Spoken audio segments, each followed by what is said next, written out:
Ja, no need voolunimetused on ka sellised, nagu nad on, et sageli mingit voolu või nähtus seostatakse perioodiga, et postmodernism algas siis.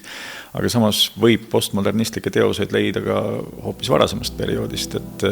kui me räägime, näiteks võtame Ado Vabe teose siin oksjonil Mees kukega, mis pealtnäha ei ole üldse postmodernistlik, teiselt poolt oma üpris kummalise süžeega, üpris sellise veidra temaatilise valikuga, mingi mängulisus, mis tuligi postmodernismiga kunsti, selles ometi on. Sellega ma ei ütle, et Vabe oli postmodernist, aga ma ütleks, et ta oli niivõrd isepäin eraldiseisev autor, et tema külge võib kleepida ka hoopis hilisemaid silte.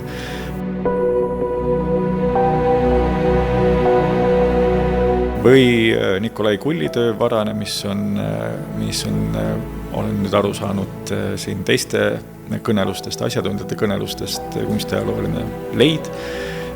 kus me näeme Kulli sellisena, nagu me teda siiani ei ole teadnud, ei saaks öelda, et oleks realist. On ilmselt kusagil Saksamaal,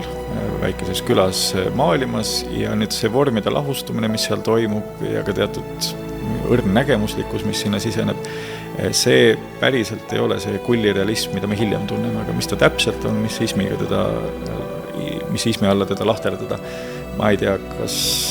seda on võimalik, kas peabki. Ikkagi lahterdada sellise ekspressionismi alla, niisugune tugev jõuline ekspressionism, võib olla ka selliste saksa mõjutustega, et Saksamaad me ju ekspressionistide järgi saksa kunsti väga paljuski ka teame, nii et seda Kulli on peetud siis selliseks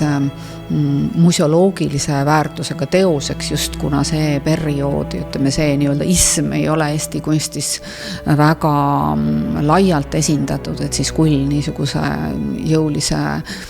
etteastega on tähelepanuväärne. Jah, aga vahel võib-olla me mõtleme, et ekspressionismile või ükskõik millisel ismil on omased teatud stiilivõtted, et kompositsioon peab olema lõhutud, pinstrilöök peab olema näiteks närviline, aga võib-olla seda ekspressionismi saab mõista ka teistmoodi, näiteks mingisuguse hingelise ängi väljendusena tugeval jõulisel moel. Siin oksjonil on Endel Kõksi varajane natüürmort, mis üpris erineb tema muidu üpris välja peetud ja sellistest kaunitest natüürmortidest, mis ta 40-ndatel tegi. Ja seal on näha punase värvi kasutamist ja mingit kummalist vormide värelemist, võbelemist. Ja nüüd on vaatenurga küsimus, kas me ütleme, et see on tundlik impressionism, postimpressionism või ütleme, et siin on ka tajuda mingit ekspressionistlikku, võib-olla ajastu pingetest, isiklikest pingetest lähtuvat emotsioonide väljendust. Aga ma arvan, et ega me ilmselt nende ismide ja voolude tõlgendamistega mingite teatud parameetrite järgi ei peakski nagu kunstipublikut ja üleüldse kunsti üle koormama. Et ma arvan, et mulle väga nagu imponeerib see sinu alatine seisukoht, kuidas sa kunsti vaatad läbi hingeliste tõlgenduste ja läbi sellise